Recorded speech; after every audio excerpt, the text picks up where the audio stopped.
بسم الله الرحمن الرحيم. الحمد لله رب العالمين، والصلاة والسلام على سيد الأنبياء والمرسلين محمد وعلى آله وأصحابه أجمعين. أما بعد، فأعوذ بالله من الشيطان الرجيم. بسم الله الرحمن الرحيم.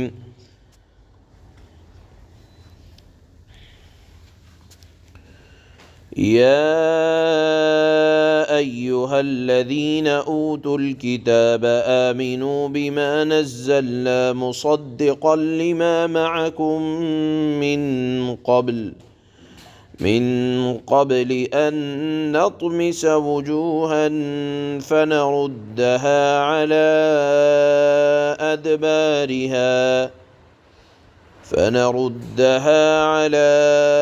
أدبارها أو نلعنهم كما لعنا أصحاب السبت وكان أمر الله مفعولا. إن الله لا يغفر أن يشرك به ويغفر ما دون ذلك لمن يشاء، ومن يشرك بالله فقد افترى إثما عظيما.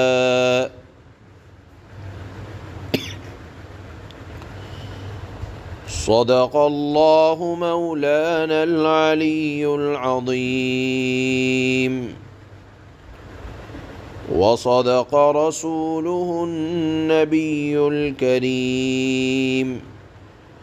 ونحن على ذلك لمن الشاهدين والشاكرين، والحمد لله رب العالمين.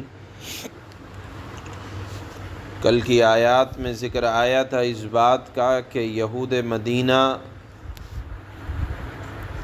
کس طرح سے اسلامی تعلیمات کا مذاق بنایا کرتے تھے،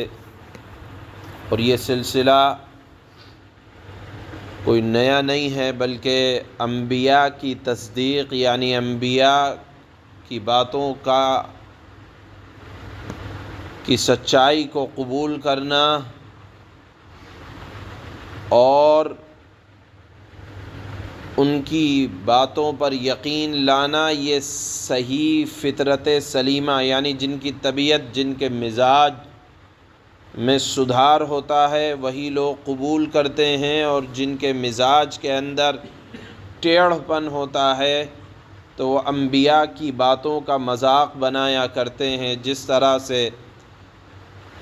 ذکر آیا تھا کہ جب تیمم کے احکام اللہ کے نبی صلی اللہ علیہ وسلم نے بیان فرمائے اور تیمم کا حکم بیان کیا،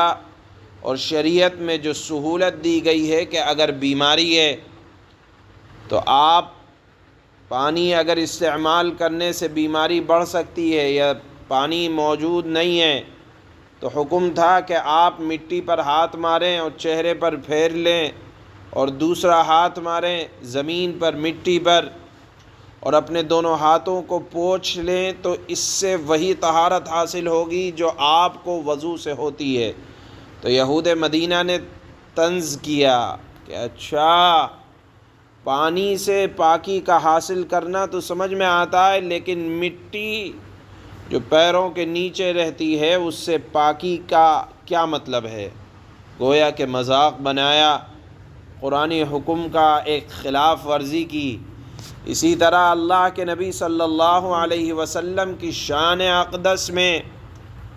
گستاخی کیا کرتے تھے، اور مسلمانوں کے درمیان رہ کر اس طرح کے جملے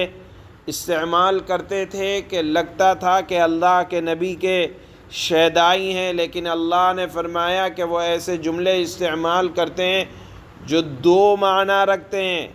اللہ نے فرمایا کہ اپنے حبیب صلی اللہ علیہ وسلم کی نافرمانی کسی شکل میں برداشت نہیں کی جا سکتی، لہذا مسلمانوں سے کہا کہ اگر آپ کو اپنے حبیب کو متوجہ کرنا ہو تو یہ مت کہنا کہ راعنا، بلکہ کہنا اسمع وانظرنا، آپ ہماری طرف متوجہ ہوئیں۔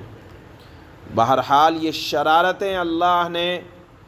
یہود مدینہ کی بیان فرمائی، اور اس کے بعد ارشاد فرمایا کہ دیکھو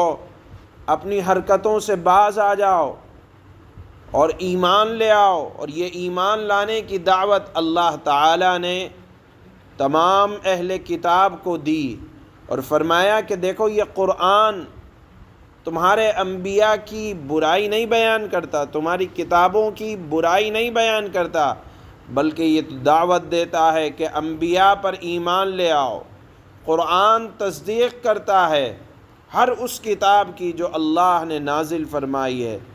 فرمایا اللہ نے یا ایھا الذین اوتوا الکتاب آمنوا، اے اہل کتاب ایمان لے آؤ ہماری اس چیز پر جو ہم نے نازل کیا ہے، یعنی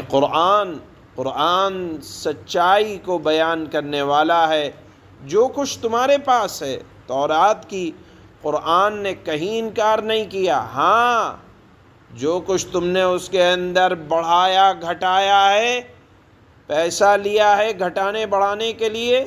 قرآن اس کی تصدیق نہیں کرتا۔ اللہ نے فرمایا کہ اگر ایمان نہیں لاؤ گے تو ہم تمہارے چہروں کو ایسا کر دیں گے جیسے گدی، یعنی چہروں کو ملیامیٹ کر دیں گے۔ اس جملے کا مطلب یہ ہے کہ اللہ تعالیٰ نے جو عزت عطا فرمائی ہے اس کو ذلت میں تبدیل کر دیں گے۔ ایک مطلب یہ ہے۔ دوسرا مطلب یہ ہے کہ اگر اس کے ظاہر کو محمول کیا جائے کہ بڑے اچھے چہرے کے ساتھ ہو، اگر ایمان نہیں لاؤ گے قیامت کے دن اللہ تعالیٰ تمہارے چہرے کو ملیامیٹ کر دیں گے۔ دوسرا مطلب یہ ہے کہ اگر ایمان نہیں لاؤ گے تو اللہ عزت کو ذلت میں تبدیل کر دیں گے۔ آپ اگر جانتے ہو یا نہیں جانتے ہو، یہ جو مدینہ منورہ ہے یہ یہودیوں کی بستی تھی، یہودیوں کے قبیلے آباد تھے، لیکن جب یہ ایمان نہ لائے، حضرت عمر رضی اللہ تعالی عنہ کا زمانہ آیا اور حضرت عمر رضی اللہ تعالی عنہ نے ان کو مدینہ منورہ کو وہ یہودیوں کی بستیوں سے خالی فرما دیا اور کہہ دیا کہ اب یہاں صرف ایمان والے ہی رہ سکتے ہیں۔ بہرحال عزت والے تھے یہ یہودی مدینہ منورہ میں، بڑی آبادیاں تھیں ان کی، خیبر تک ان کی آبادیاں تھیں، لیکن اللہ تعالیٰ نے حضرات صحابہ کرام رضوان اللہ تعالی علیہم اجمعین کے ہاتھوں سے پورے مدینہ منورہ کو یہودیوں سے خالی کرا دیا، اور وہ خالص ایک اسلامی سلطنت بن گئی۔ یہی مطلب ہے کہ اللہ تعالیٰ نے ان کو ایمان نہ لانے کی وجہ سے ان کے بارے میں ذلتوں کے فیصلے فرمائے، اور پھر اللہ تعالیٰ نے فرمایا کہ ہم تمہارے اوپر ایسے ہی لعنت برسائیں گے جیسا کہ سنیچر کے دن والے لوگوں پر ہم نے لعنت فرمائی تھی۔ سنیچر کے دن اہل کتاب میں سے جو یہود گزرے ہیں ان کے لیے ایک آزمائش کا دن تھا، وہ یہ کہ وہ دنیا میں بہت سی چیزیں جو حلال تھیں لیکن خاص طور پر اللہ تعالیٰ نے ان کے ٹیڑھ پن کی وجہ سے کہہ دیا تھا کہ سنیچر کے دن انہوں نے مطالبہ کیا تھا کہ عبادت کے لیے ہم خاص کرتے ہیں ایک دن کو، تو اللہ تعالیٰ نے فرمایا کہ میری طرف سے پھر پابندیاں یہ ہیں کہ تم سنیچر کے دن شکار نہ کر سکو گے۔ اتفاق سے یہ ہوا کہ شکار ہی سمندر کے اندر یا پانی کے اندر مچھلیاں سنیچر کے دن آیا کرتی تھیں۔ وہ لوگ سنیچر کے اندر شکار تو نہیں کرتے تھے، البتہ انہوں نے سنیچر کے دن کے اندر یہ کر رکھا تھا کہ باڑے بنا رکھے تھے، اور وہ مچھلیوں کو روک لیا کرتے تھے، اگلے دن جا کر ان کا شکار کر لیا کرتے تھے۔ اللہ تعالیٰ نے ان کی اس چال پر ان کے اوپر لعنت فرمائی۔ اسی کا ذکر ہے کہ جس طرح ان یہودیوں پر لعنت فرمائی تھی، اللہ تعالیٰ نے اس موقع پر جو بھی اللہ تعالیٰ کی بات پر ایمان نہیں لائے گا اللہ کی لعنت ہوگی۔ اسی طرح جس طرح سنیچر کے دن زیادتی کرنے والوں کے اوپر اللہ نے لعنت فرمائی تھی اور فرمایا اللہ نے وَكَانَ أَمْرُ اللَّهِ مَفْعُولًا، یہ اللہ کا فیصلہ ہے جو ہو کر رہے گا۔ یہ پہلی آیت کا خلاصہ ہے۔ دوسری آیت میں اللہ فرماتے ہیں کہ سب کچھ برداشت ہے اللہ کو، لیکن اگر برداشت نہیں ہے تو وہ یہ کہ اللہ تعالیٰ مشرک کی کبھی مغفرت نہیں فرمائے گا۔ بغیر توبہ کے اگر مشرک اس دنیا سے چلا گیا اور گناہ کے بارے میں حکم یہ ہے، ہو سکتا ہے اللہ تعالیٰ معاف فرما دے، لیکن اگر کسی نے اللہ کی ذات، اللہ کی صفات، اللہ کے اوصاف، اللہ کے کمالات کے اندر کسی بھی طرح کا شرک کیا تو اللہ تعالیٰ بغیر توبہ کے معاف کرنے والے نہیں ہیں۔ یہ کھلی صراحت اللہ تعالیٰ نے آج تلاوت کی جانے والی دوسری آیت میں فرمائی ہے۔ اللہ فرماتے ہیں يا أيها الذين أوتوا الكتاب آمنوا بما نزلنا مصدقا لما معكم من قبل أن نطمس وجوها فنردها على أدبارها أو نلعنهم كما لعنا أصحاب السبت وكان أمر الله مفعولا۔ اے اہل کتاب، یعنی جن کی ہدایت کے لیے اللہ تعالیٰ نے اے محمد صلی اللہ علیہ وسلم آپ سے پہلے جو کتابیں نازل کیں